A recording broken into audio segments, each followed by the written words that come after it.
વાત હવે જામનગરની કરીએ તો જામનગરના બચુનગરમાં તંત્રે બુલડોઝર કાર્યવાહી કરી છે। જેએમસીએ ગેરકાયદે જમાતખાનું ડિમોલિશન કરાયું છે। ચુસ્ત પોલીસ બંદોબસ્ત સાથે દબાણ હટાવવાની કામગીરી કરાઈ। વોર્ડ નંબર 10માં સરકારી જમીન ખુલ્લી કરવામાં આવી। બચુનગરમાં સરકારી જમીન પર ગેરકાયદે રીતે સિની મુસ્લિમ જમાતખાનું બનાવાયું હતું। આઈજી નિલીપ રાયની જામનગરની મુલાકાત બાદ તંત્ર તરત જ એક્શનમાં આવ્યું છે। તંત્ર દ્વારા ડિમોલિશનની કામગીરી હાથ ધરવામાં આવી છે।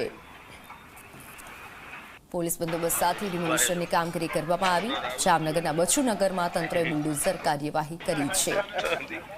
આઈજી નિલીપ રાયે ફરી એકવાર એક્શન મોડમાં આવ્યા છે અને આ મોટી કાર્યવાહી કરી છે। ફોનલાઈન પર સંવાદદાતા મુસ્તાક દલ જોડાઈ ચૂક્યા છે। જે મુસ્તાક, કઈ જગ્યા હતી, શું વધુ જાણકારી?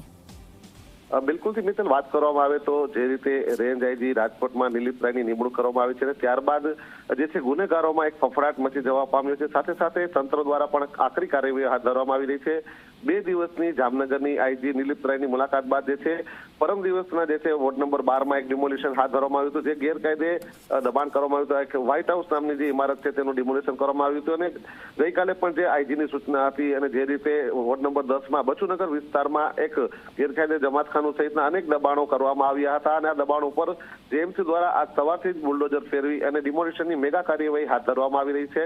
મહત્વનું છે કે આ સમયે કોઈ પણ ખોટી ઘટના ના થાય તે માટે પોલીસનો પણ ચુસ્ત બંદોબસ્ત ગોઠવવામાં આવ્યો છે અને કહી શકાય કે નિલીપ રાયની મુલાકાત બાદ છે જામનગરમાં તંત્ર ફરીથી એક્શન મોડમાં આવ્યું છે અને દાદાનું બુલડોઝર જે ગેરકાયદે દબાણો કરે છે તેના પર ફરી વળ્યું છે। મિત્તલ, બિલકુલ મુસ્તાક, આભાર માહિતી બદલ।